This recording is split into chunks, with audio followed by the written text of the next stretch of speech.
Friends, good morning. आप लोग का 12th एग्ज़ाम आशा है अच्छे से चल रहा होगा। बोर्ड एग्ज़ाम काफ़ी नज़दीक आ रहा है। आज हम लोग आधुनिक भारत इतिहास का जो इतिहास का तीसरा खंड है, आधुनिक भारत इतिहास, पहला चैप्टर, जो चैप्टर टॉपिक का नाम आप लोग स्क्रीन पर देख रहे हैं, उपनिवेशवाद और देहात, उसके बारे में रिवीजन करेंगे, पढ़ेंगे और आप इस टॉपिक को एक बार अच्छे से 1-2 बार समराइज़ कर लीजिएगा। और ये इसके हिसाब से फिर हम लोग आगे जो टॉपिक होगा उसको बारी बारी से हम लोग करते चलेंगे। ग्लोबल स्टडीज प्लेटफॉर्म पर आप लोग का हार्दिक स्वागत है। आइए हम लोग टॉपिक को शुरू करते हैं। हमारा आज का टॉपिक है उपनिवेशवाद और देहात। सबसे पहली बात जो ये आता है, जो देहात क्षेत्र कहने का मतलब क्या हुआ। देहात कहने का मतलब हम लोग जानते हैं क्या, गाँव। देहात कहने का मतलब क्या हो गया, देहात कहने का मीनिंग ही होता है क्या चीज़, गाँव होता है। इससे पहले आपको थोड़ा सा और आपको जानकारी दे दें। आप लोग जो देख रहे हैं ग्लोबल स्टडीज़, ये हम लोग का जो प्लेटफॉर्म है, इस पे बिल्कुल फ्री, आपको बिल्कुल फ्री 12th और 10th बोर्ड का पढ़ाई कराया जा रहा है। 12th का भी कराया जा रहा है, 10th बोर्ड का भी कराया जा रहा है। आप सब लोग इसको कहाँ पे जाके मिलेंगे, तो ये जो आपको ग्लोबल यूट्यूब का चैनल दिख रहा है ना, global studies live, global studies live YouTube पर जाइए, इस चैनल को सर्च करिए, सब्सक्राइब कर लीजिए। आपको समय समय पर बेल आइकन जब दबा देंगे तब वो नोटिफिकेशन मिलना शुरू हो जाएगा। अच्छे से मन लगाकर पढ़िए और एग्जामिनेशन में बहुत ज़्यादा से ज़्यादा अधिक अंक जो है लाइए। 80% लाइए, 80% से अब मार्क्स लाइए, जितना आप ला सकते हैं। हम लोग बिल्कुल आपके लिए निष्ठापूर्वक काम कर रहे हैं, ठीक है। तो आइए हम लोग टॉपिक को देखते हैं। इस चैप्टर को हम लोग 2 खंड में कंप्लीट करेंगे, है ना। 2 वीडियो में इसको कंप्लीट करेंगे। आपको यूट्यूब पे मिल जाएगा सारा चीज़। चलिए, सबसे पहला जो हम लोग देख रहे हैं यहाँ पर जो टॉपिक लिखा हुआ, उपनिवेशवाद और देहात, ठीक है। उपनिवेशवाद और देहात, इसका अर्थ क्या है, पहले टॉपिक अर्थ को समझना है। उपनिवेश मतलब क्या हो गया, उपनिवेश कहने का मतलब गुलामी, जो गुलामी में रह रहा हो वो उपनिवेश हुआ। और उपनिवेशवाद कहने का मतलब क्या होता है कि गुलामी का जो विचारधारा रखता है, गुलामी का क्या रखता है, विचारधारा रखता है। जैसे अंग्रेज भारत के लिए, जो भारत था वो अंग्रेज का, जो इंग्लैंड का क्या था, था यहाँ पर वो गुलाम करके रखा था। इस तौर तरीका से देखेंगे। दूसरा जो वर्ड आता है देहात, देहात शब्द का अर्थ किसी हो गया, ये मैक्सिमम वैसे जगह का यूज किया जाता है जो गांव से लगा हो, गांव ही हो एक तरह से, या ग्रामीण जो क्षेत्र होते हैं, या ग्रामीण जीवन पद्धति से जुड़े हुए जो जगह होते हैं, उसको क्या कहा जाता है, गांव कहा जाता है। गांव के प्रदेश से जुड़े हुए चीजें इसमें होते हैं, ठीक है। तो इसमें जो हम लोग टॉपिक पढ़ेंगे उपनिवेशवाद और देहात, इसका अर्थ क्या हो गया, औपनिवेशिक शासन। कौन सा शासन, औपनिवेशिक शासन। जो औपनिवेशिक शासन मतलब हो गया, ये अंग्रेजी हुकूमत से रिलेटेड हो गया। किससे रिलेटेड हो गया, अंग्रेजी हुकूमत से रिलेटेड हो गया। तो हम लोग टॉपिक को देखें कि अंग्रेजी हुकूमत का हमारे भारतीय समाज पर क्या प्रभाव पड़ा, भारतीय समाज पर क्या क्या प्रभाव पड़ा, उसके बारे में हम लोग देखेंगे, ठीक है। थोड़ा सा इसके हम लोग हिस्ट्री के बिल्कुल थोड़ा सा बैक पोर्शन पे जाएंगे, जिस चीज को हम लोग अच्छे से देखना है इसको। ये था, आप लोग जानते हैं कि 1757 में, 23 जून 1757 को, जो आप जगह का नाम देख रहे हैं मुर्शिदाबाद, मुर्शिदाबाद के दक्षिण में 22 किलोमीटर दूर, मुर्शिदाबाद ये सब पहले बंगाल का ही एरिया हुआ करता था। और जो पहले बिहार का भी जो एरिया है वो सारा का सारा बंगाल के क्षेत्र में ऐसे करके मिला लिए थे, तो बंगाली के क्षेत्र में ही माना जाता है। उसी तौर तरीका से हम लोग को चीज़ों को पढ़ना है, ठीक है। तो जो 22 मुर्शिदाबाद जिला जो है उससे 22 किलोमीटर दूर नदिया जिले में गंगा नदी के किनारे एक जगह था, ग्राउंड था, जिसका नाम क्या था, पलासी था। जिसका नाम क्या था, पलासी नामक स्थान था, ठीक है। इस युद्ध में एक ब्रिटिश ईस्ट इंडिया कंपनी, या दूसरे तरफ, एक तरफ थे ब्रिटिश ईस्ट इंडिया कंपनी, और दूसरे तरफ कौन थे, बंगाल के नवाब थे, जिनका नाम क्या था, सिराजुद्दौला था। वो दोनों के बीच में लड़ाई हुआ। और इसमें क्या हुआ, और इसका लड़ाई का जो नेतृत्व जो कर रहे थे, लड़ाई का नेतृत्व रॉबर्ट क्लाइव उस समय का जो था, ये क्या थे, रॉबर्ट क्लाइव थे, इसका क्या नेतृत्व करता। और ये काफ़ी ज़्यादा टेक्निक और आइडिया मालूम था कि किस तरीके से लड़ा जाए। शुरुआत में रॉबर्ट क्लाइव का अंग्रेजी हुकूमत को विस्तार करने में बहुत बड़ा रोल है, रॉबर्ट क्लाइव का, वारेन हेस्टिंग्स का, इन लोगों का, जो ये अंग्रेज अधिकारी थे उन लोगों का। वो सब ईस्ट इंडिया कंपनी की तरफ से भारत में व्यापार करने के लिए आए थे।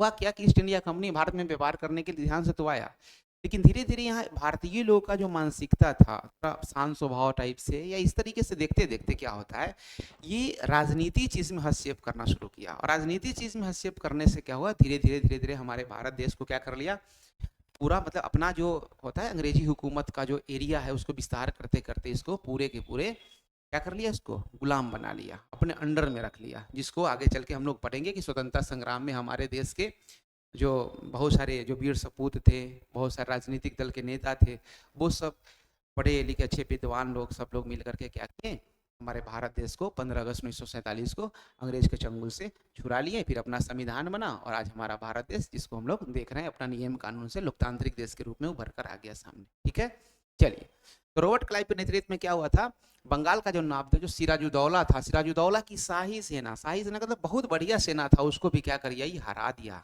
रॉबर्ट क्लाइव के नेतृत्व में सेना क्या हो गई, हार गई और पूरे बंगाल पर अपना क्या कर लिया, कब्जा कर लिया। अब बंगाल इसके अधीन में हो गया। सबसे पहले भारत में जो एरिया जो कब्जा हुआ वो बंगाल का क्षेत्र था। बंगाल का क्षेत्र हो गया किसके अधीन में हो गया, ईस्ट इंडिया कंपनी के अधीन में हो गया। ईस्ट इंडिया कंपनी इंग्लैंड से आए हुए जो लोग थे, मर्चेंट लोग थे, सौदागर लोग थे, उसके अंडर में ये चला जाता है। ठीक है, और ये भारत का सबसे पहला क्षेत्र था जो क्या बना, अंग्रेज के गुलाम बन गया। जो क्या नाम था उसका, बंगाल नाम था। ठीक है, उसके बाद देखिए, अब सबसे पहले उसके अंडर में आया तो उसको क्या करना था, अधिक से अधिक यहाँ पर क्या कमाना था, धन कमाना था। अब धन कमाने के क्रम में क्या होता है, ये सबसे पहला जो काम किया वो टैक्स का जो काम था उस पर किया।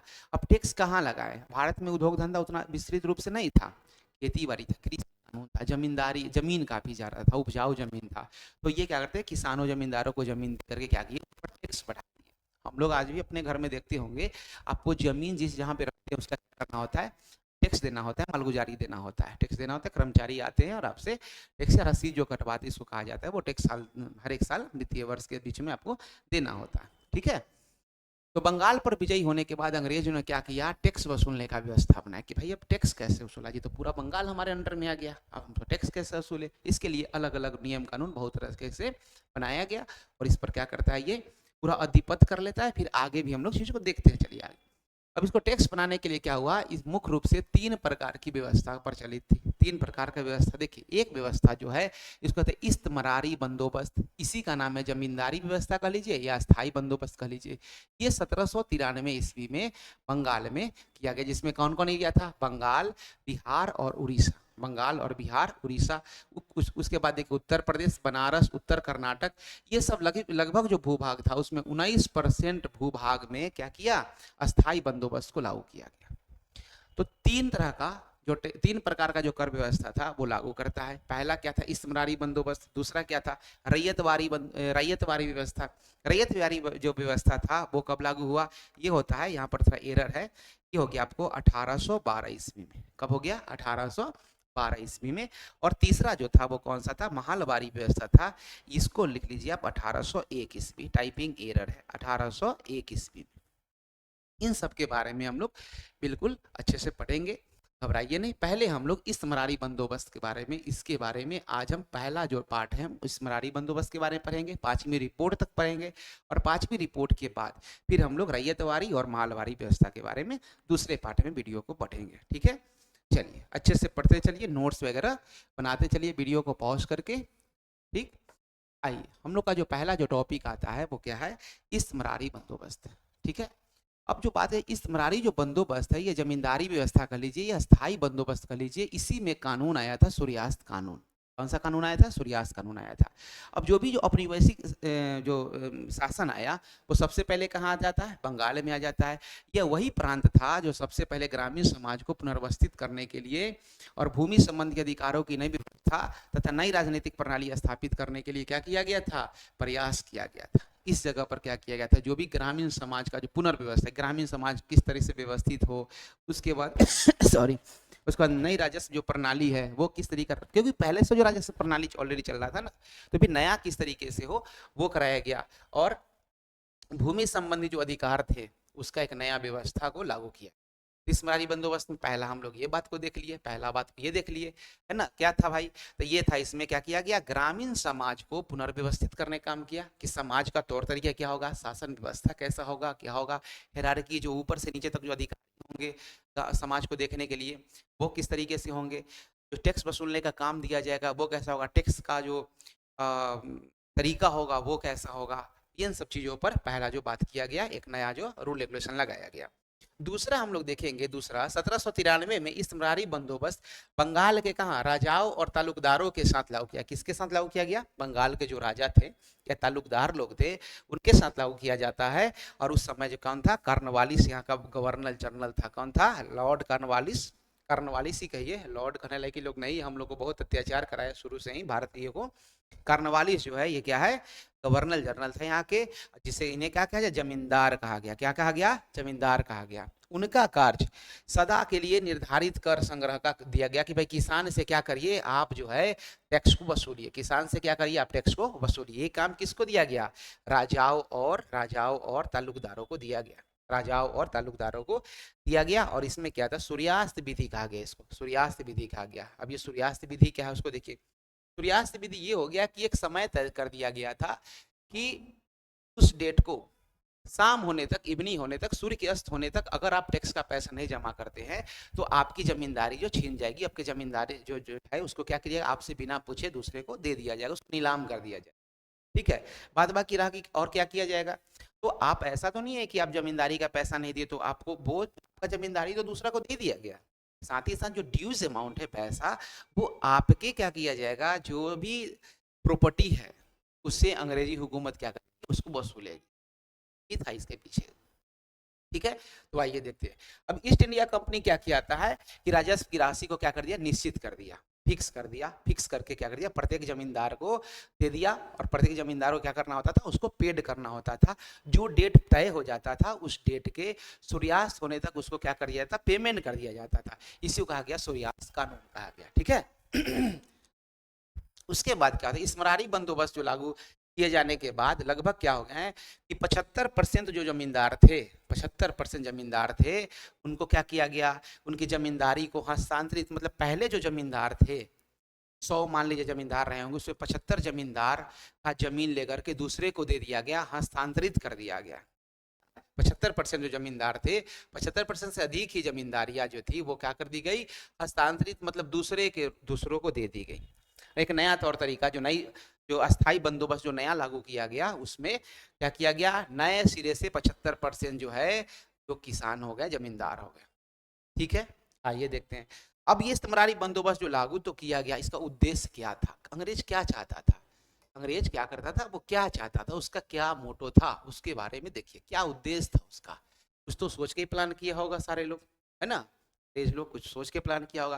तो पहला क्या था कि ब्रिटिश कंपनी ने अपने कई उद्देश्यों को पूरा करने, मैंने बहुत सारा, जिसमें क्या था? बंगाल के जो नवाब, राजाओं और तालुकदार थे, इसमें क्या किया गया? इस तरहबारी व्यवस्था को लाके पहला कहा, देखो जो बंगाल के नवाब है या तालुकदार है उसके साथ ये जो व्यवस्था दे दो। ये लोग पहले से क्या करता है? पूरे बंगाल पर हुकूमत क्यों अच्छे से जानता है, चलाए हुए, इसको दो। ये क्या करेगा? इससे समाज के लोग क्या करते हैं? इनसे मान सम्मान देते हुए थोड़ा डर के भी रहते हैं। तो पहले इसी के हैंड में दो और इसी से हम लोग क्या करते हैं? टैक्स को वसूलते हैं। पहला काम उसका एक सोच था कि भाई उसको पकड़ो जो सोसाइटी में हाई लेवल का आदमी है। ठीक है, तो पहला बात ये आया।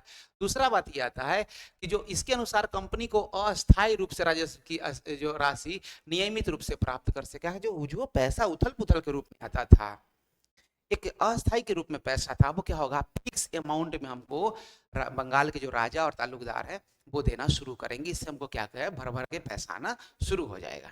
और वो धीरे धीरे क्या होगा? राजस्व बढ़ता जाएगा, रेवेन्यू उसका बढ़ता जाएगा और वो धनवान बन के यहाँ का काम को क्या करेगा? विस्तार करना शुरू करेगा, अपने कंपनी को बढ़ाना शुरू कर देगा। ठीक है, तीसरा बात देखिए। तीसरा बात, जैसी बंगाल पर विजय हो तो बंगाल जो था काफी क्या है? धनाढ़ क्षेत्र है, धनी क्षेत्र है ना? बंगाल धनी क्षेत्र है। मान लो का शहर कोलकाता कहा जाता है। बंगाल विजय के समय परेशानी को दूर करने के लिए वो क्या करता है? बंगाल विजय के समय जितना जो परेशानी हुआ था वो सब भी क्या हुआ कि दूर कर दिया। किसमें? कि हम ये ऐसा ना बंदोबस्त लगा देते हैं कि अब दोबारा से बंगाल को कोई अटैक नहीं करेगा, कोई लेगा नहीं। वो क्या होगा? सारा के सारा जो उस एरिया का हो गया वो क्या हो गया? अंग्रेजों का हो गया, है ना? इसके लिए भी किया। चौथा हो गया कि 1770 में बंगाल के ग्रामीण आर्थिक व्यवस्था जो दयनीय हो गई थी और संकटपूर्ण स्थिति का सामना करना पड़ा था। इसलिए कहा कि नहीं, ये क्या होगा कि अब ये स्थिति कैसी होगी? दयनीय नहीं होने देंगे, इसको सुचारू रूप से चालू करके रखेंगे, जिससे क्या होगा? हमको टैक्स आते रहेगा। ठीक, पांचवा है जो अकाल की स्थिति आने पर भी बंगाल की जो स्थिति हो गई थी पूर्ण रूप से खराब हो गया था और कृषि जो नष्ट हो गए थे इस और व्यापार भी खत्म हो गया। तो अब देखिए अब कृषि नहीं रहेगा तो व्यापार क्या होगा, क्योंकि पहले का जो भी व्यापार था वो किस पर आधारित था, पूर्णतः कृषि पर आधारित था। तो कृषि नहीं होगा तो व्यापार नहीं होगा, वो भी पतन हो गया था। इसके चलते भी कहा कि इस्तेमरारी बंदोबस्त लगा दो और दे दो ताकि क्या हो, सब कुछ मैनेजेबल रूप से चलता रहे और चलते रहेगा और हमको टैक्स वगैरह और धीरे धीरे जो भी चीज होगा वो step by step rhythm by चलेगा। हालांकि ऐसा आगे होता नहीं है, फिर से इसको चेंज करना पड़ता है अलग अलग रूल, ठीक है। उसके बाद आइए 6 पॉइंट, आपको देखिए हर एक पॉइंट का आंसर को अच्छे से आप लोग को देखते चलना है और लिखते चलना है। छठा नंबर है कृषि निवेश के अभाव के क्षेत्र में राजस्व संसाधन का अभाव हो गया था और कृषि निवेशकों को प्रोत्साहन के लिए अब क्या किया, जो भी कृषि में जो निवेश करना चाहते थे, बढ़ चढ़ के जो हिस्सा देना चाहते, उनको कहा गया कि ठीक है भाई, आपसे जो फिक्स अमाउंट जो हम कर दिए हम वही पैसा लेंगे आपसे, आप क्या करिए इसको प्रोत्साहित करिए, कृषि को आगे लेकर चलिए, अब ज्यादा से ज्यादा क्या करिए उसको कृषि से धन का कमाने का व्यवस्था करिए। तो इन सब चीजों को उसका उद्देश्य था कि ये सब चीज क्या हो बंगाल के एरिया में आवे, ठीक है। नेक्स्ट पॉइंट जो है जो 7वां पॉइंट है वो देखिए, 7वां पॉइंट देखिए, 7वां पॉइंट कंपनी की व्यवस्था में जमींदार क्या होंगे, भूस्वामी नहीं होंगे, क्या होंगे, जमींदार क्या होंगे, भूस्वामी नहीं होंगे, लेकिन उनका जो उसको क्या करिए संग्राहक बना दिया गया, मतलब आप मालिक नहीं है लेकिन फिलहाल के लिए आपको मालिक बना दिया गया, इसको देख रेख करने वाले आप ही, ठीक है। कंपनी उन्हें क्या किया गया, अपना वफादार बनाने का मौका दिया कि कंपनी का ये वफादार बन के रहेगा, हमेशा कंपनी के पास रहेगा, उसके अंडर में उसको क्या कर दिया, दे दिया और धीरे धीरे नियंत्रण करके क्या किया, शासन करने लगा और कार्य प्रणाली जितने भी थे उसको अपने अंडर में ले उसको क्या किया, अपने अंडर में लेकर के सीमित कर दिया। अंग्रेज बहुत होशियार थे, बहुत टेक्निक से दिमाग लगा लगा के काम करते थे, ठीक है। 8वां नंबर देखिए, कंपनी की ऐसी व्यवस्था बनाया, कंपनी क्या किया जिसमें विशेष अधिकार, सैन्य अधिकारी और अस्थायी न्याय अधिकार और सीमा शुल्क अधिकारी क्या कर दिया, समाप्त कर दिया। जैसे होता है ना एरिया जब क्रॉस करते तो जो टैक्स देना होता है, सीमा शुल्क जो कहते हैं, चाहे कोई भी विशेष अधिकार है, सेना रखने का अधिकार है, उसका स्थानीय का न्याय अधिकार है, जुडिशियरी है, वो सब चीज को क्या किया, खत्म कर दिया। कहा कि नहीं वो सारा का सारा चीज क्या होगा, उसको हमारे अंडर टैक्स से ही काम करना पड़ेगा, ईस्ट इंडिया कंपनी के अंडर टैक्स से उसको देख रेख और काम करने मिलेगा, ठीक है। तो ये स्थायी बंदोबस्त लगाने का उसका क्या था, उद्देश्य था। अब स्थायी बंदोबस्त लगाया तो जमींदार को क्या हुआ, जमींदारों को क्या लाभ था, जमींदारों को किस तरीके से लाभ था, कैसा लाभ था, उस चीज को देखिए, ठीक है। जमींदारों कैसा लाभ था, तो जमींदारी भूमि जो थी वास्तविक स्वामी बन गए, जमींदार क्या भूमि के क्या बन गए, वास्तविक स्वामी, मतलब उनको तो दे दिया गया भाई ये इतना से इतना एरिया जो हो गया वो आपका एरिया है। अब आपका एरिया हो गया तो क्या हो गया सॉरी, ये अधिकार क्या कर दिया गया, वंशानुगत कर दिया गया। वंशानुगत करने का मतलब कि आप अगर ठीक समय से टैक्स वगैरह देते चले आ रहे हैं, आपके जो उत्तराधिकारी होंगे वो मालिक हो जाएंगे, वो मालिक हो जाएंगे, वो मालिक हो जाएंगे, इस तरीके से वो दे दिया गया। लेकिन हाँ जहाँ प्रॉब्लम होता था सूर्यास्त कानून वाला, वो फिर क्या करता था, वो जमींदारी को नीलामी करके दूसरे को हस्तांतरित कर दिया जाता था, ठीक है।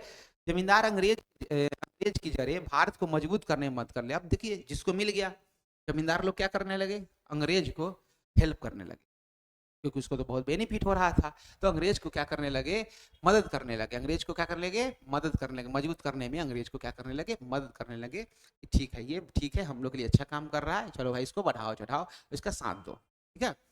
जमींदारी जब जमीनों के मालिक बन गए, जमींदार जब जमीन के मालिक बन गए तो क्या हुआ, कृषि में रुचि लेने लगे, बढ़िया से खेती बाड़ी करने लगा लोग, और भारत में उत्पादन में क्या हो गया, कृषि में रुचि लिया, जिस चीज में आप रुचि लेते हैं वो चीज का डेवलप करता है, बढ़ता है, तो कृषि में रुचि लिए, उत्पादन क्षमता क्या हुआ, काफी बढ़ने लगा, और अंग्रेज का राजस्व क्या हुआ, अंग्रेज का राजस्व भी क्या होने लगा, बढ़ने लगा, अंग्रेज का राजस्व भी क्या होने लगा, बढ़ने लगा, और ये अंग्रेज का राजस्व बढ़ा तो फिर अंग्रेज क्या हो गया, और भी मजबूत होना शुरू हो गया, ठीक है।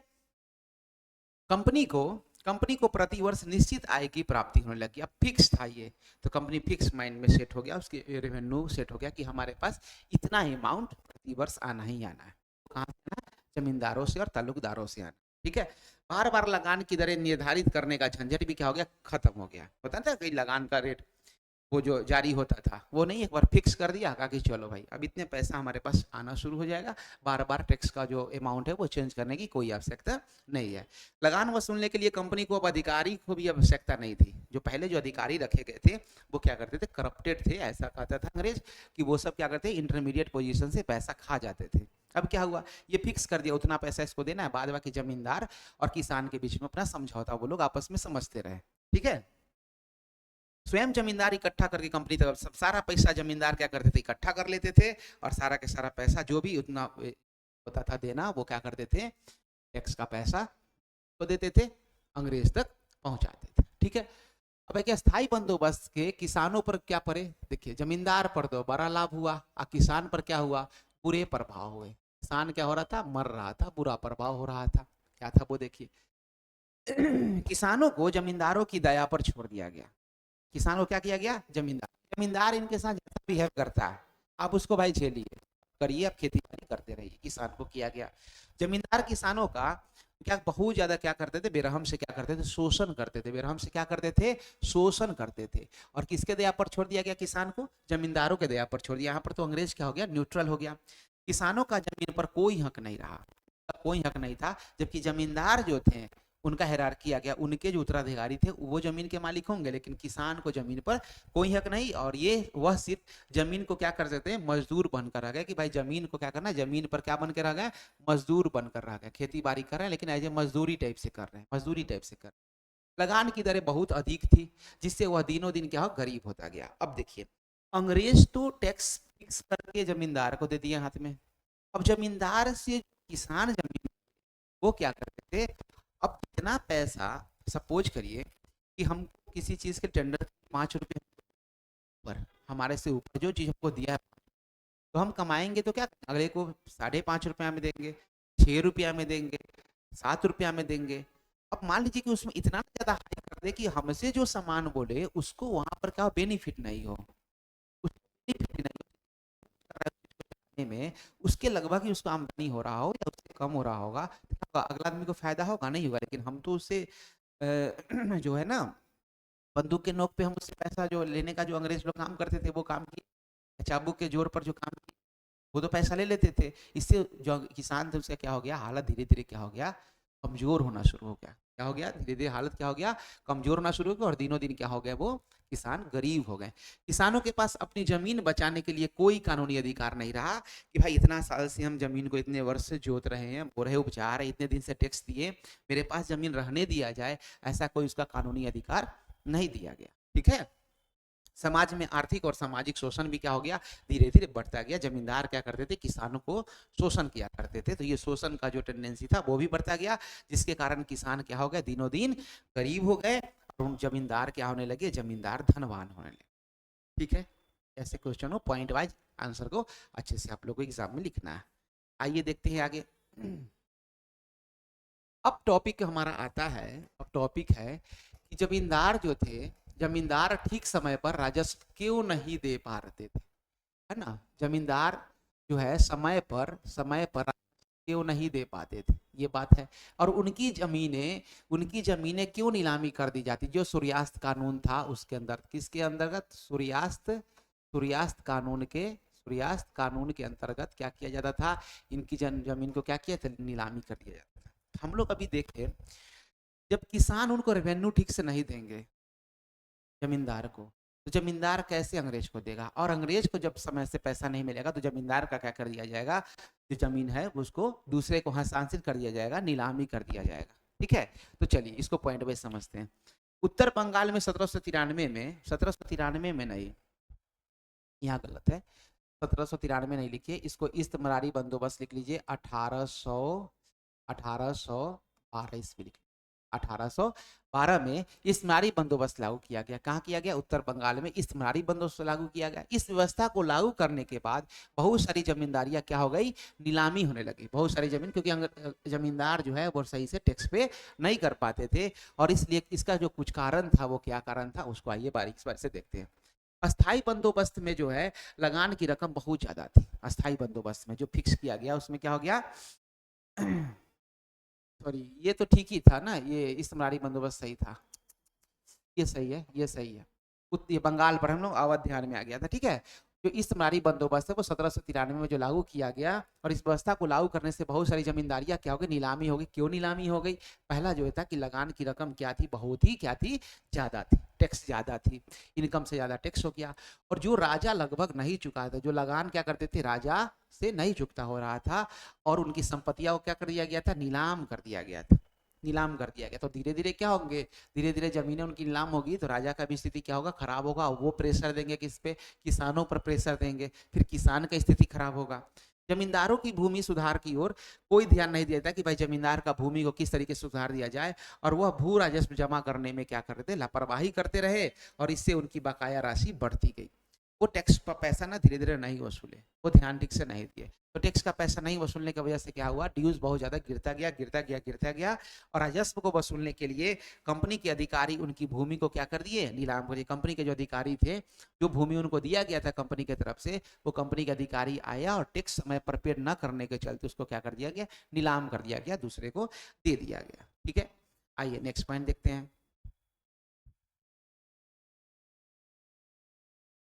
राजस्व की दरें और मांगे बहुत रखी गई थी, मतलब डिमांड जो क्या था, काफी ज्यादा था, क्योंकि सरकार सोचती थी कि बाद में राजस्व की मांगों को बढ़ाया नहीं जा सकता था।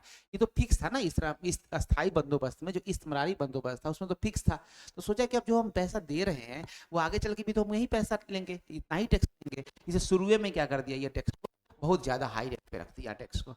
ठीक है, राजस्व की राशि को एक समान रहती थी, परंतु कई बार कभी सूखा गया। अब देखिए, पैसा हर एक साल सेम लेना है, लेकिन जो प्राकृतिक आपदा आता था उसके लिए, जो सूखा है, अकाल है पड़ने की स्थिति में, वर्षा के कारण फसल बर्बाद हो गया, उस स्थिति में राजस्व का पैसा वैसा के वैसा बना रहता था, लेकिन उसको पैसा चुकाने के लिए क्या होता था, कृषि से आमदनी नहीं होता था।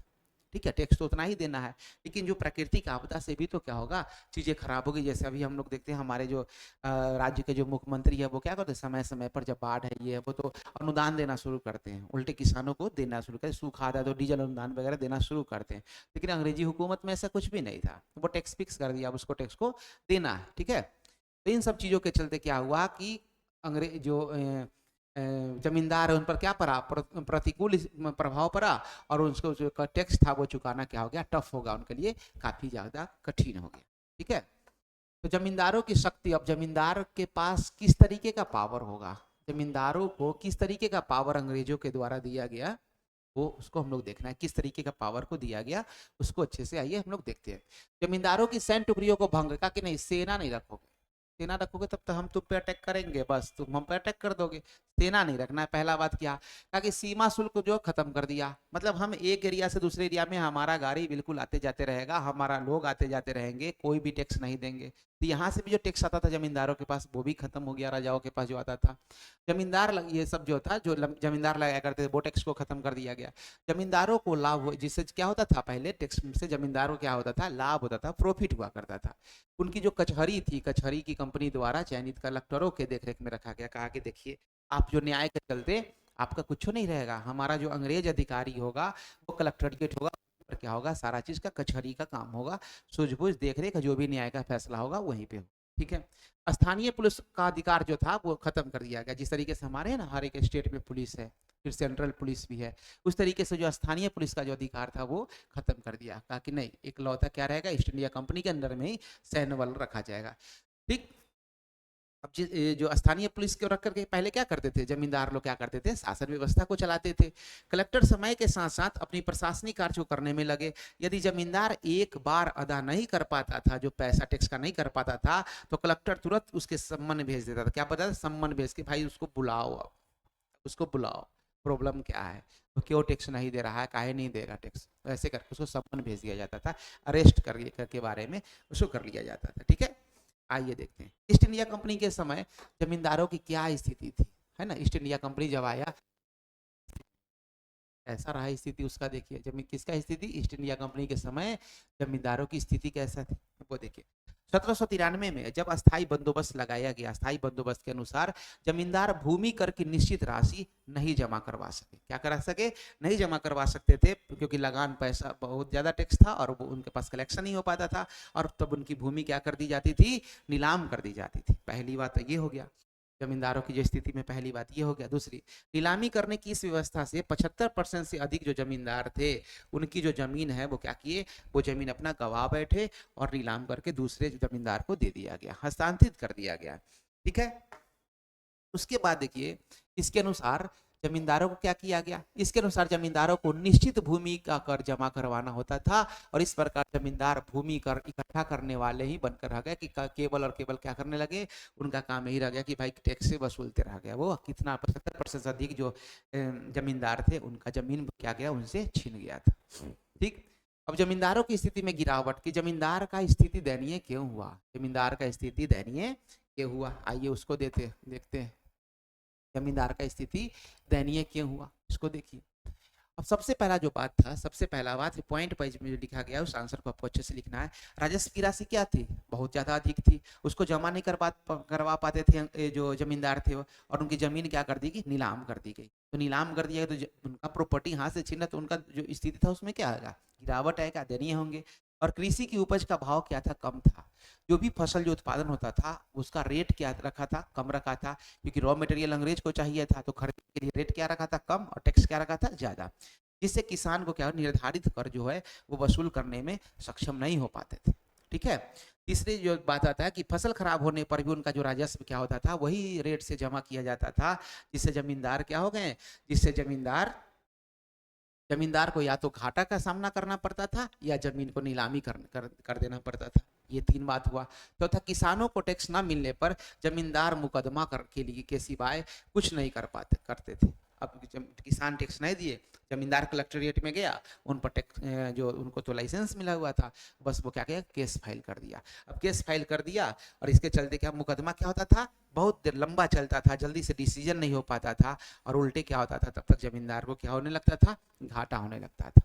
ठीक है, आइए अब होता है कि राजस्व राशि के भुगतान में जमींदार क्यों चूक जाया करते थे। राजस्व जो क्या हम लोग टॉपिक को देख रहे हैं, राजस्व राशि जो सुनना था, टैक्स जो सुनना था, उसके भुगतान में जमींदार क्यों चूक जाया करते थे, क्यों, है ना, क्यों चूक जाया करते थे, वो टैक्स क्यों नहीं समय से वसूला करते थे, वो देखिए। इसका पहला जो कारण था कि 1770 का अकाल आया। अकाल में कहाँ से उसके पास पैसा, ना कृषि और सब चीज अस्त व्यस्त हो चुका था, तो उसके पास टैक्स का पैसा ही नहीं आएगा किसानों के पास, तो वो देगा कैसे जमींदार को। राजस्व की राशि की दरें भविष्य को ध्यान में रखकर 1793 में निर्धारित की गई थी, जो कि क्या की थी, कैसा था, बहुत ही ज्यादा था। दूसरा पॉइंट, टैक्स बहुत ज्यादा था। राजस्व की दरें क्या थी, अस्थायी थी, टैक्स ज्यादा था और अस्थायी था, मतलब कुछ भी हो जाए, फसल खराब हो या अच्छा हो, से मतलब नहीं है, वो टैक्स नहीं बदला जाएगा, जो टैक्स देना है वही टैक्स देना रहेगा। लगान की दरें भविष्य को ध्यान में रखकर दर्ज की। ये तो अंग्रेज सोचा कि भाई लगान है ना, एक बार भविष्य में क्या रेट होता है उसके हिसाब से फिक्स कर दिया गया था, वर्तमान को देख करके नहीं फिक्स कर दिया गया था, भविष्य को देख करके सेट कर दिया गया था। राजस्व की दरें काफी क्या थी, ऊंची थी और राजस्व चुकाने के लिए समय बहुत पर्याप्त हुआ करता था, इसके लिए सूर्यास्त विधि का प्रयोग किया जाता था। अब राजस्व को चुकाने के लिए समय क्या था, बहुत पर्याप्त हुआ करता था, इसके लिए क्या किया गया, सूर्यास्त विधि बनाया गया था। कौन सा विधि बनाया गया था, सूर्यास्त विधि बनाया गया था। ये सब जो कानून के वजह से क्या हुआ कि जमींदार जो है ना चूक जाते थे, किस चीज के लिए, टैक्स वसूल के जमा करने के लिए, इससे उसका स्थिति क्या होने लगा, दयनीय होना शुरू हो। उसके बाद कुछ पॉइंट है, दो और पॉइंट है। कई स्थानों पर स्पष्ट नहीं था कि लगान कौन एकत्रित करेगा, अर्थात तालुकदार जो थे, तालुकदार जमींदार या कलेक्टर, और कहीं कहीं पर तीनों को ही नहीं होते थे। अब कहीं कहीं जो होता था कि न पता नहीं चला कलेक्टर होगा, तालुकदार होंगे या जमींदार होंगे, वो टैक्स वसूलेंगे, ये चीज ना होकर के क्या हो गया, धीरे धीरे इसके क्लियर ही नहीं हो पाता था, इससे टैक्स क्या होता था, उस एरिया का नहीं वसूलाता था। अमीर किसान जमींदारों को लगान देने के लिए जो है अमीर किसान जमींदारों का लगान देने के लिए कदम उठाते थे छोटे किसानों को, जिससे किसान क्या होते थे, लगान आगे ना दे पाए। जो अमीर किसान थे वो छोटे किसानों को कहते थे कि नहीं, तो टैक्स नहीं देना है, और इस तरीके से क्या होता था कि सही से आपस में ये तालमेल नहीं बैठने से क्या होता था, टैक्स समय से जमा नहीं हुआ करता था। ठीक है, अब पूछा जाता है आपसे कि सूर्यास्त विधि से आप क्या समझते हैं, है ना, सूर्यास्त विधि से क्या समझते हैं। सूर्यास्त विधि को आइए हम लोग देख लेते हैं, विधि क्या है भाई। अनुसार यदि जमींदार निश्चित तिथि में सूर्यास्त होने तक अपना राजस्व नहीं चुका पाते हैं, तो क्या होगा, जो कर की जो कीमत कर क्या कर दी जाएगी, दोगुनी कर दी जाएगी। कर की कीमत क्या हो जाएगी, दुगनी कर दी जाती थी, और कई स्थिति में जमींदारों को संपत्ति को क्या कर दिया गया था, कर दिया जाता था। यही सूर्यास्त कानून है। तो सूर्यास्त कानून में टैक्स समय से नहीं जमा कर पाया, तो जो उसको टैक्स देना है वो कर की जो पैसा है वो कितना हो जाएगा, वो दोगुना हो जाएगा। है ना, वो दुगना हो जाएगा, और पैसा नहीं दिया तो उसके प्रॉपर्टी को क्या कर दिया जाएगा, नीलाम कर दिया जाएगा। ठीक है, आइए समझते हैं अब ताल्लुकदार से क्या समझते हैं हम लोग। ताल्लुकदार को देखिए, ताल्लुकदार क्या है। ताल्लुकदार दो शब्द से मिलकर बना है। पहला है तालुका, जिसका अर्थ होता है जिला, और दूसरा है क्या चीज, दूसरा वर्ड है दार, जिसका अर्थ होता है स्वामी। जस्ट लाइक समझिए कि जिले भर का ताल्लुकदार कहने का मतलब हो गया, जैसे ताल्लुकदार है यूपी सब जगह में, तहसीलदार ये सब का भी चलता है, मतलब वो जिला का स्वामी हो गया, जिला का मालिक हो गया। इस प्रकार ताल्लुकदार एक ऐसे व्यक्ति को कहते थे जिसका मुख्य कार्य था एक जिले में, एक जिले से राजस्व को एकत्रित करना होता था, जो कलेक्टर के नाम से जाने जाते थे। किसके नाम से जाने जाते थे, कलेक्टर के नाम से जाने जाते थे ताल्लुकदार के लिए। ठीक है, चलिए अब आता था रैयत के नाम से। रैयत किसे कहते थे, क्या था रैयत का टर्म, छोटा सा टर्म को भी समझते चलिए। रैयत से क्या मतलब, रैयत का अर्थ है किसान। रैयत का क्या है, किसान। इस शब्द का प्रयोग अंग्रेज किया करते थे, और बंगाल के अंदर रैयत जमीन को खुद नहीं जोता करते थे, बल्कि आगे भूमिहीन किसानों को पट्टे पर देकर भूमिहीन किसानों से जुतवाया करते थे। देखिए, जमींदार से कौन आया, जमींदार किसको दिया, किसान को दिया, है ना। जमींदार किसको दिया, किसान को दिया, मतलब रैयत को दिया। और रैयत क्या करते थे, जो भी वैसे किसान जिनके पास बिल्कुल भी भूमि नहीं है, उसको जमीन पट्टे पर दिया करते थे। पट्टा पर मतलब एक जो सरकारी फरमान के तौर पे उसको लिखित रूप में लेकर के उसको क्या कर दिया, दे दिया गया। लिखित रूप से क्या करके दे दिया, तो दे दिया गया। ठीक है, तो लिखित रूप से करके, टेक्निकल फॉल्ट आ रहा है, एक सेकंड।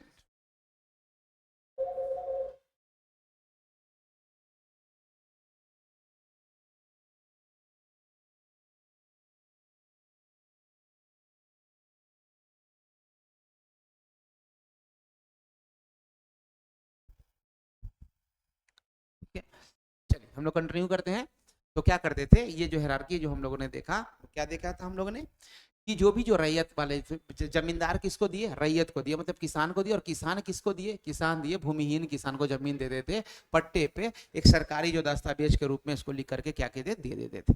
ठीक है, आइए ये जो वर्तमान है, वर्तमान में कई जगह नीलामी की घटना के बारे में भी चर्चा किया गया था। इसके बारे में देखिए, ये वर्तमान बंगाल के एरिया में पड़ा। देखिए, ब्रिटिश कंपनी के अनुसार जो स्त्रियों क्या करती थी, स्त्रियों से संपत्ति नहीं ली जाती थी। क्या कर दिया जाता था भाई, ब्रिटिश कंपनी में था कि जो स्त्री होगी उससे संपत्ति हम नहीं लेंगे। जिससे कारण वर्तमान के राजा अपनी जमीन का कुछ हिस्सा अपने माता जी के नाम कर दिया था। जमीन सोचा कि हमारा तो जमीन नीलामी हो जाएगा, तो क्या करते हैं, जो उतना भी प्रॉपर्टी है हमारा, वो किसके नाम कर देते हैं, मम्मी के नाम कर देते हैं। और राजस्व का भुगतान नहीं किया वो वहां का राजा, वर्तमान का राजा था। फलस्वरूप राजस्व की रकम क्या हो गई, बढ़ गई। पैसा नहीं दिया तो राजस्व पैसा बढ़ जाएगा, समय नहीं दिया तो दुगना भी हो जाएगा। और कंपनी के द्वारा उनकी जो नीलामी आरंभ कर दी गई, तो जमींदार ने अपने ही लोगों को ऊंची लगान देकर खरीद लिया। कि जमींदार क्या किया, जैसे वहां के राजा जो है, जमींदार को अपना लोग क्या किया, ऊंची बोली लगा करके, जमींदार जो राजा था उस ऊंची बोली लगा करके जमीन क्या कर दिया गया, खरीद लिया, खरीद लिया। बाद में कंपनी के अधिकारी को राशि देने से साफ इनकार कर दिया। विवश होकर अधिकारियों ने पुनः नीलामी की प्रक्रिया आरंभ कर दी, जहां राजा के लोगों ने पुनः उक्त माने यही तरीका कि अपने माँ के नाम पर जमीन को लिख करके दे दिया, और यही प्रक्रिया, क्योंकि वो क्या कर सकते थे, जो जमीन है जो लगान नहीं पेड किया गया, जो लगान पेड नहीं किया, तो उसके बदले उसका जमीन का नीलामी होता था। तो वो जमीन किसके नाम पर कर दिया, अपना जो जमीन था उसका स्वयं का, वो जमीन किसके नाम पे, वो जमीन अपने माँ के नाम पे कर दिया। क्योंकि उस रूल में था कि स्त्रियों से क्या किया जाएगा, जमीन जो है नीलामी नहीं, स्त्रियों की जो नाम पे जो प्रॉपर्टी होगा उसको नीलामी नहीं किया जाएगा। तो फिर से ये प्रक्रिया ऐसे ही करके दोहराना शुरू किया गया। दोहराते दोहराते क्या हुआ, जब बोली लगाने वाले तो थक गए, तो क्या किया गया, भूमि को कम कीमत पर वर्तमान के राजा को बेचने पर, कि वर्तमान के राजा क्या किए, कम कीमत पर सारा के सारा जमीन को लेना शुरू कर दी। वर्तमान का घटना है ये। इस प्रकार 1773 से 1801 के बीच बंगाल की 4 बड़े जमींदारों की नीलामी में से एक वर्तमान के भी जमीन थी, जिसमें बहुत बेनामी खरीद हुई, और जहां 95% से अधिक कैसा बिक्री हुआ, फर्जी बिक्री हुआ। मतलब जो जमींदार के नाम पर जमीन है ही नहीं, जमींदार के नाम पर जमीन है ही नहीं, और वो क्या किया जा रहा है, जमींदार के नाम पे जमीन है ही नहीं, और क्या किया जा रहा है, दूसरे जमीन को, जमींदार के नाम पे जमीन नहीं है, कुछ टेक्निकल फॉल्ट आ रहा है, ऐसा एरर है। जमींदार के नाम पे जमीन नहीं है, लेकिन क्या किया जा रहा है, उनकी माँ के नाम पे है, और इसके नाम का जो जमीन था उसको क्या नीलामी कर दे। तो दूसरे, अब उसके नाम पर जमीन ही नहीं रहेगा, तो क्या जमीन जो खरीदा वो हुआ, उसको उसके पास भी नहीं होगा। और ये तरीका से क्या हुआ, बहुतों बार क्या किया गया, 95% से अधिक ऐसा बिक्री होना शुरू हो गया, फर्जी बिक्री होना शुरू हो गया। ठीक है। अब देखिए, जमींदार अपनी संपत्ति को नीलामी होने से कैसे बचाते थे, किस तरीके से। आखिर जमींदार भी दिमाग लगा कि भाई हमारा तो टैक्स नहीं समय से पेड करेंगे तो क्या होगा, पैसा क्या हो जाएगा हमारा, जो दुगना हो जाएगा टैक्स का पैसा, और हमारा प्रॉपर्टी क्या हो जाएगा, नीलाम कर दिया जाएगा अंग्रेजों के द्वारा। तो वो कैसे बचाते थे वो देखिए, फर्जी बिक्री के द्वारा जमींदारों अपनी जमीन को नीलामी होने से बचाते थे। कैसा बिक्री करते थे, फर्जी बिक्री करते थे। जमींदार अपनी जमीनों को घर की महिलाओं के नाम पर कर दिया करते थे, है ना। इन संपत्तियों को इस्तेमारी बंदोबस्त कानून के माध्यम से नीलामी नहीं किया जा सकता था। ये था कि जो महिलाओं के नाम पर जो जमीन होगा वो इस्तेमारी बंदोबस्त के अंतर्गत यह रूल था कि महिलाओं के नाम पर के जमीन को नीलाम नहीं किया जाएगा। जमींदार नीलामी एजेंटों के साथ मिलकर जोड़ तोड़ कर लिया करते थे। जो नीलाम करता था जो एजेंट, उसके साथ मिलजुल के अपना कुछ दे के टेक्निक बचा के अपने प्रॉपर्टी को क्या करते थे, बचा लेते थे। जमींदार नीलामी में अपने आदमियों से अन्य लोगों की तुलना में बहुत अधिक बोली लगाकर नीलामों को क्या करते, प्रभावित किया करते थे। जमींदार करते कि दूसरे लोगों से हाई बहुत ज्यादा पैसा लगाया था कि दूसरा कोई हमारा जमीन को ले ही ना ले। ठीक है। जमींदार अपनी नीलामी जमीन पर अन्य लोगों को कब्जा नहीं करने देते थे। जमींदार कहते नहीं, दूसरा कोई हमारा जमीन नहीं लेगा। उसके लिए भी कुछ अपना टेक्निक को अपनाते थे, है ना, कि दूसरा कोई जमीन नहीं लेगा। ठीक है। और उसके बाद जो बात आया, उसके बाद जो बात आता है वो क्या था, लटियाल वर्ग के नए खरीदारों को क्या किया था, नया जो भी नया था वो मार मार के क्या किया था, उसको भगा दिया जाता था कि तुम्हारा नीलाम मिलेगा, उसको मार मार के भगा दिया जाता था, मतलब धौंस जमा के।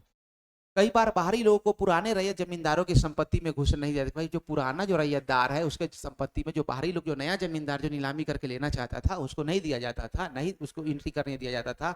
और 1790 के आरंभ में जमींदारों की स्थिति क्या होने लगी थी, अच्छी होने लगी थी। इस तरीके से क्या होने लगा था, अच्छा होने लगा था। ठीक है। अब हम लोग जो पढ़ेंगे, जो आज का ये लास्ट टॉपिक पढ़ेंगे, क्या पढ़ेंगे, पांचवी रिपोर्ट। क्या पढ़ेंगे, पांचवी रिपोर्ट। 1873 में ईस्ट इंडिया कंपनी ने ब्रिटेन की संसद में पांचवी रिपोर्ट की पेश की। इसमें कुल कितना पेज था, 102 पेज थे, जिसमें 800 से अधिक जमींदारों और किसानों की अर्जियां शामिल की गई थी। कंपनी ने 1760 के दशक के मध्य से जब से बंगाल का प्रशासन संभाला, तब से इंग्लैंड में उसकी प्रत्येक क्रियाकलापों को बारीकी से क्या करने की थी, नजर लगे। दूसरा एक और बात था कि लोग जो सोचते थे यहाँ पर कि भाई, जो पांचवी रिपोर्ट में बात हुआ था कि क्यों ईस्ट इंडिया कंपनी पर ही अधिकार, एकाधिकार रहेगा, क्यों वही जाके काम करेगा, और बंगाल का जो विभाग, जो विजय का लाभ है वो केवल ईस्ट इंडिया कंपनी ही क्यों लेगा, दूसरे कंपनी को क्यों नहीं मिलेगा। इसके चलते क्या हुआ, दो तीन तरह के जो कानून है वो लाए गए। जो कौन कौन सा कानून था, रेगुलेटिंग एक्ट था 1773 में, पिट्स इंडिया एक्ट था जो 1784 में, और चार्टर एक्ट था जो क्या था 1873 ईस्वी में, ये सब था, है ना। 1813 ईस्वी में था। कौन कौन सा एक्ट आया, regulating act, Pitt's India act और चार्टर्ड एक्ट, ये सब चीज को लाया गया। ठीक है। इस पे था कि सब जो जो भी है, इस जो ईस्ट इंडिया कंपनी है वो केवल एक अधिपत्य जो बंगाल में बना के रखे हुए, वो केवल क्यों रहे। और पांचवी रिपोर्ट की विशेषताएं क्या थी, इसका जो विशेषता वो देखिए। भारत में कंपनियों के एकाधिकार जो किसके था, जो इंग्लैंड में था, उसका क्या किया गया, विरोध किया गया। इंग्लैंड के अन्य राजनीतिक दलों का हस्तक्षेप हुआ कि इंग्लैंड में बहुत दिन तक संसद में बड़ा जोरदार बहस चला कि क्यों केवल ईस्ट इंडिया कंपनी रहेगा बंगाल में, दूसरे जो कंपनी यहाँ के क्यों नहीं जा सकते। उसको भी जाने का मौका, वो भी क्या करेगा, बिजनेस व्यापार करेगा, वो भी जाके यहाँ पर काम करेगा। जो इस तरीके से क्या हुआ, संसद में बात होने लगा। निजी व्यापारियों का भारतीय बाजारों के प्रति आकर्षण हुआ कि जो निजी व्यापार है, तो भारत के बाजार में क्या था, काफी ज्यादा रिसोर्सेज थे, संसाधन थे। इसके लिए क्या हुआ कि जितने जो निजी व्यापारी थे वो सब क्या थे, वो सोचे कि नहीं, भारत के बाजार में क्या करेंगे, हम भी जाएंगे और हम भी जाके वहां से क्या करेंगे, बिजनेस व्यापार करेंगे। ठीक है। कंपनी पर क्या हुआ, कंपनी पर कुप्रशासन का, भ्रष्टाचार का आरोप लगा। हम लोग देखे ही कि 800 से ज्यादा जो ये थे कि किसान लोग थे, उनका अर्जी वहां पर दिया गया था। उसके बाद 1002 पेज का रिपोर्ट सौंपा गया था। तो इन सब चीजों में क्या था, केवल और केवल कंपनी ईस्ट इंडिया का जो कंपनी था, ईस्ट इंडिया कंपनी, उसका क्या था, केवल और केवल क्या था, कुप्रशासन और भ्रष्टाचार होने का उसमें बहुत से बहुत ज्यादा आरोप था, जिसमें संसद पर बहस छिड़ा था इंग्लैंड में। ठीक है। पांचवी रिपोर्ट कंपनी के शासन का इंग्लैंड में वाद विवाद का आधार बनी। देखिए भाई, वहां पर डिस्कशन काफी ज्यादा हुआ इस मैटर पर, क्या हुआ, काफी ज्यादा पांचवी रिपोर्ट पर डिस्कशन हुआ। और ब्रिटिश संसद ने कंपनी पर अंकुश लगाने के लिए 1773 में क्या किया, रेगुलेटिंग एक्ट पारित किया। जो संसद क्या किया, इसमें संसद ने कंपनी को नियमित रूप से अपना रिपोर्ट भेजने के लिए बात किया कि भाई ईस्ट इंडिया कंपनी तुम क्या करो, हमारे इंग्लैंड में समय समय पर सारा के सारा रिपोर्ट भेजते चलो, हम तुमको बिल्कुल ऐसे ही नहीं छोड़ेंगे, बिल्कुल आंख बंद करके तुम पर भरोसा नहीं करेंगे, तुम वहां पर काम ठीक से कर नहीं रहे। ये पांचवी रिपोर्ट आया। अब पांचवी रिपोर्ट की आलोचना क्या है, जरा उसको हम लोग देखते हैं। पांचवी रिपोर्ट की आलोचना, ठीक है। तो पांचवी रिपोर्ट की जो आलोचना हुआ, क्या हुआ आलोचना। पांचवी रिपोर्ट एक ऐसी रिपोर्ट थी जिसने भारत में ईस्ट इंडिया कंपनी के शासन के बारे में ब्रिटिश संसद में गंभीर वाद विवाद को जन्म दिया, ठीक है। इस रिपोर्ट में बंगाल के नवाब, बंगाल के जो कंपनी के शासन को उजागर किया गया कि बंगाल में कंपनी का शासन है और जमींदारों के जो क्या हो रहा है, पतन हो रहा है, उसका वर्णन किया गया। और जमींदारों की नीलामी जो समय पर हो रहा था, एजेंट द्वारा किया गया था, और नए नए हथकंडे जो अपना करके जमीन को बचा लिया जाता था जमींदारों के द्वारा, वो सब के सब पांचवी रिपोर्ट में मेंशन था, जो काफी वाद विवाद का बहस का जो ये बना हुआ था, ठीक है। ब्रिटिश कंपनी के विरुद्ध ब्रिटेन के व्यापारियों के विरोध में बचाव के से ब्रिटिश संसद ने कंपनी पर अपना क्या किया था, नियंत्रण स्थापित करने का फैसला कर लिया कि नहीं। ब्रिटिश संसद कहा हम ईस्ट इंडिया कंपनी पर क्या करेंगे, उसको हम कंट्रोल करेंगे, उसको देखेंगे। और धीरे धीरे क्या हुआ, 1793 में रेगुलेटिंग एक्ट आया, पिट्स इंडिया एक्ट आया, ये सब धीरे धीरे एक्ट आना क्या होता है, शुरू हो जाता है, शुरू हो जाता है, ठीक है। तो आइए हम लोग नेक्स्ट डे जो पढ़ेंगे, नेक्स्ट डे जो हम पढ़ेंगे रैयतवाड़ी व्यवस्था के बारे में हम लोग क्या करेंगे, नेक्स्ट डे पढ़ेंगे, ठीक है। रैयतवाड़ी व्यवस्था का नेक्स्ट डे पढ़ेंगे। और हम लोग, आप लोग क्या करिए, जो भी 12th बोर्ड वाले स्टूडेंट है ना, वो क्या करिए, ग्लोबल स्टडीज प्लेटफॉर्म से बिल्कुल जुड़ जाइए। और आप हमें इस नंबर पर, इन दोनों नंबर पर आप हमको क्या कर सकते हैं, व्हाट्सअप कर सकते हैं। व्हाट्सअप जब करेंगे तो आपको क्या करेंगे, हम लोग अपने डे टू डे पर डे का जो क्लास चल रहा है, जो पर डे का क्लास कैसा चल रहा है, बिल्कुल फ्री चल रहा है, उस पर आपको हम ऐड कर देंगे। पर डे कैसे क्या तैयारी करना है वो आपको हम क्या देंगे, जिससे आप बोर्ड एग्जामिनेशन में 400 से एकदम अधिक, हम तो 400 लिख दिए हैं क्योंकि आप लोग अभी कहेंगे कि बहुत मतलब क्या ही सर 80% कह रहे हैं, लेकिन नहीं, ये मिनिमम हमारा परसेंटेज है। आप इसके ऊपर जितना अधिक मार्क्स ले लीजिए, जितना अधिक मार्क्स ले लीजिए। और हमारे साथ टीम में बन के रहिए, पूरा टीम बना के हम लोग तैयारी करा भी रहे हैं, और आपको बहुत ज़्यादा कारगर साबित होगा। जीएस भी आपका अच्छा हो जाएगा और बोर्ड एग्जामिनेशन में भी आप टॉप लेवल पर रहेंगे, ठीक है। तो हम लोग क्या करेंगे, आप लोग क्या करिए, जो यूट्यूब का चैनल है ग्लोबल स्टडीज लाइव, इसको सब्सक्राइब कर लीजिए, इस टाइप का लोगो मिलेगा आपको, और हम लोग के साथ जुड़िए और मन लगाकर अच्छे से क्या करिए, पढ़िए। Thank you so much. हम लोग नेक्स्ट डे जो हम लोग का 2 व्यवस्था और बच गया है, महलवारी व्यवस्था और रैयतवाड़ी व्यवस्था, उसको हम लोग नेक्स्ट पार्ट में कवर करेंगे। Thank you so much.